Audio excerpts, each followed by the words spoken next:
Warning: this podcast does not introduce any new information outside the Foundation's curriculum. Listener discretion is advised.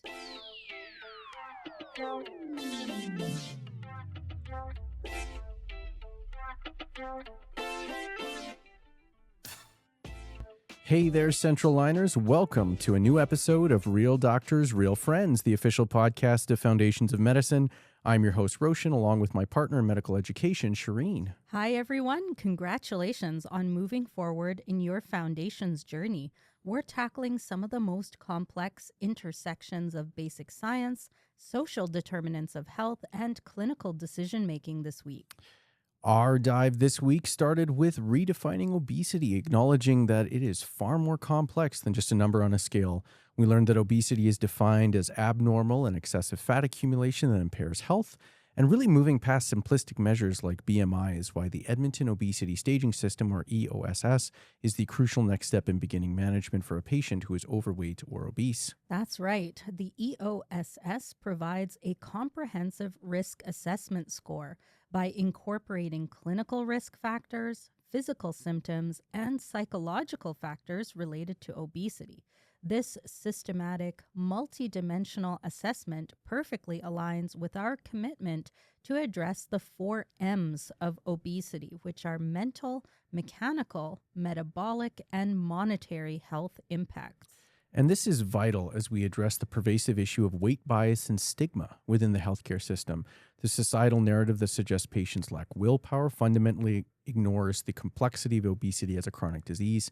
This bias often leads to significant barriers in equitable care. Yeah, and case in point, the critical new clinical recommendations regarding elective total hip and knee replacement surgery. These guidelines emphasize that obesity alone is not a reason to deny patients access to hip or knee replacement surgery.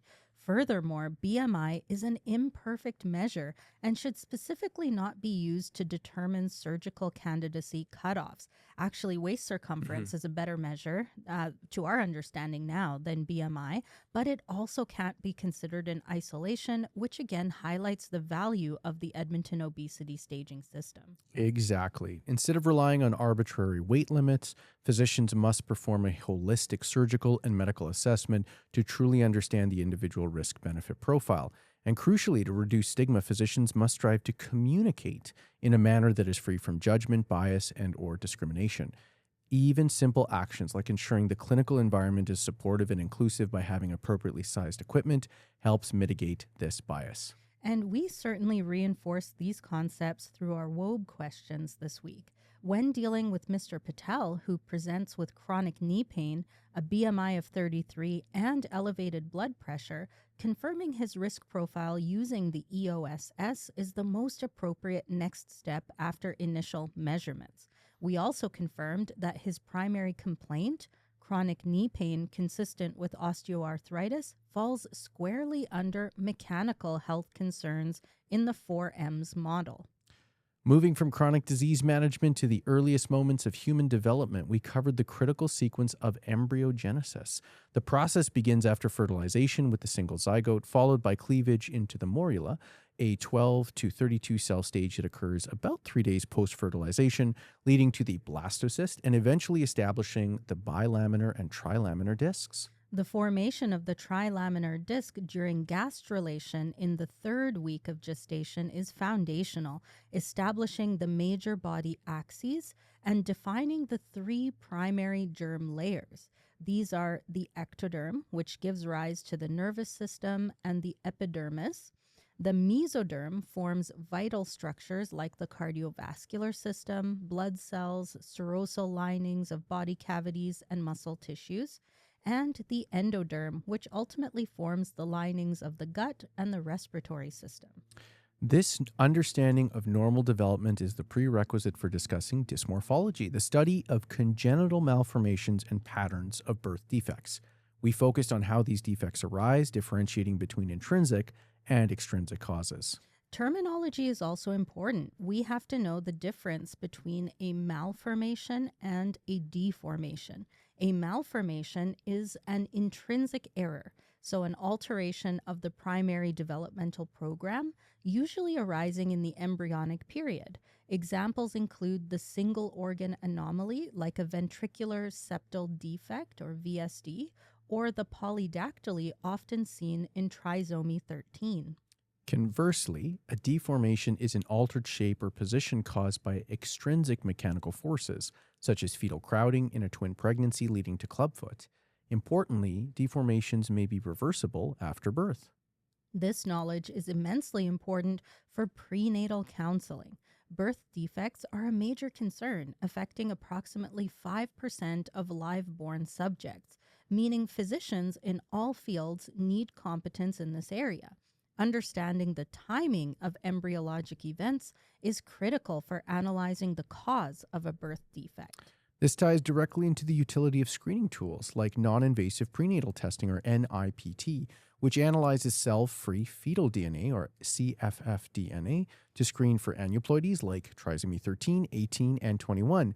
The fetal DNA used in NIPT is shed specifically from the syncytiotrophoblast layer of the placenta into the maternal circulation. We saw a poignant example of the importance of counseling in Tina's story, where she worried that her substance use had caused the so-called genetic malformations mentioned by the doctor. The support worker's trauma-informed response provided empowerment and clarity by explaining that screening for genetic malformations was separate from her exposures, affirming that she had a choice about whether or not to pursue further testing.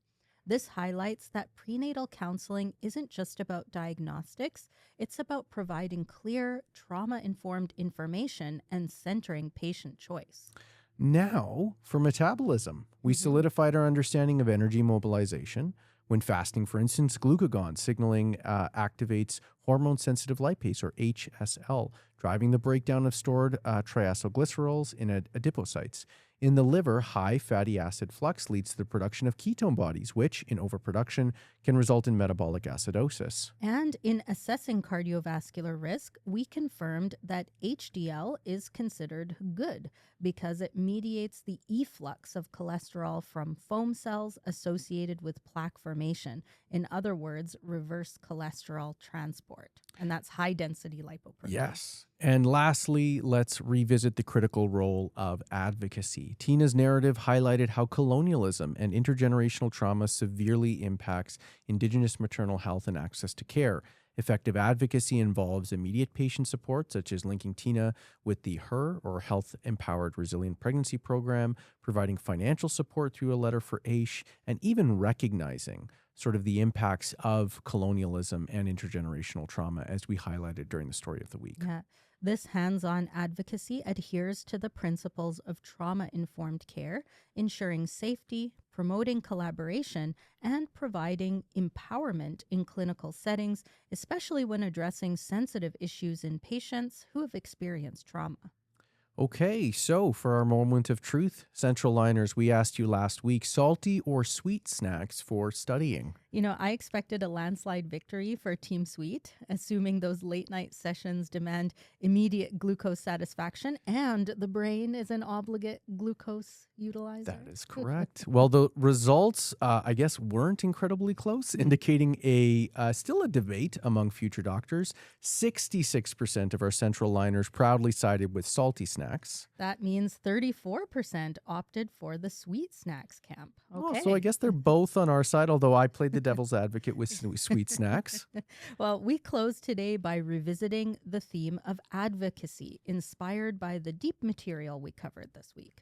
Considering the urgent needs demonstrated in cases like Tina's, where systemic issues intersect with immediate personal crises, we want to know what you prioritize. So we want to know which aspect of health advocacy. Is it direct patient support, for example, helping navigate appointments, applying for benefits, or systemic change, such as addressing jurisdictional barriers in health policy? Which of these two do you feel is the more immediate priority for physicians working with underserved populations? It's a tough one. It is a tough one.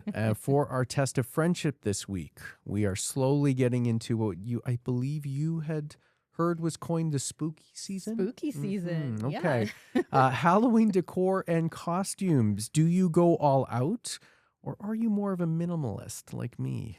Yeah, this is one of these tough tests of friendship where we're more aligned than opposed. Which is often the case. Yeah, I'm more of a minimalist. I'll throw out a pumpkin out there. I'll put a blow up decoration. I'll put on a costume when I either go trick or treating or, well, not for myself, but take children trick or treating, Right. or open the door to give out candy. But I'm not really into like the full immersion in spooky season like I've been seeing on social media. So on social media, people have been wearing Halloween themed clothing and pajamas since mid-August. Wow. They will show videos showcasing their shopping sprees at, places where you could get housewares like plates, mugs, you name it, like pillows, blankets, everything Halloween themed. I don't think I'm really that invested in Halloween. You and I agree on a lot of things, and this is definitely an area that we agree on. Yeah. But I can see myself getting more involved if the boys get more involved. Okay. And that's just the creative in me would Yeah. get very invested. Yeah.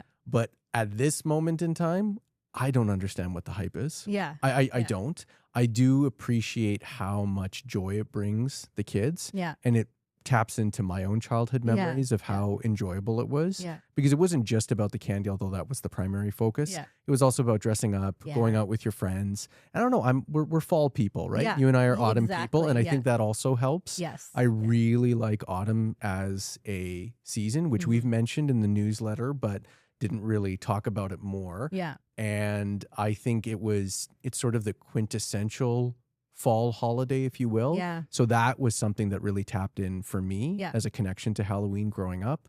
But I think now it's more so about the family costumes, Right. which we've been so busy that we haven't done it in Yeah. previous years. But this year, maybe we're thinking of Teenage Mutant Ninja Turtles. That's a great one. Which is interesting because he has a couple of these like step into reading books that involve Teenage Mutant Ninja Turtles. Yeah. What's fascinating is his younger brother, Julian, the 2-year-old, Yeah. wants us to read him those books as opposed to Leo. Leo's more into the Toddlers sort are of interesting. they're fascinating Like I went creatures. to the library with my niece who's 3, and I took her to take a look at the books, and I thought she was going to go for the picture books, and she was picking up these like young reader books. Like they have virtually no pictures, there's no colors, they're like little mini novels, like introductory novels, and she was insistent those were the ones that she wanted to get. Wow. It's the toddler mindset, right? We should be This- more like thi- toddlers. This is your niece? Yeah. Wow. We should be more like toddlers with the resilience. They fall down, they get back up. No issues, no embarrassment, no self-consciousness. They know what they want. They go for it. They don't want to be underestimated. They don't want to be They want to be underestimated. part of the conversation. So, and it's part of the Halloween thing too. They want to fully enjoy. Oh, this they do. spooky season. The spooky like season. everybody else, They definitely and fully do. indulge in all the candy. and definitely fully indulge in all of the candy.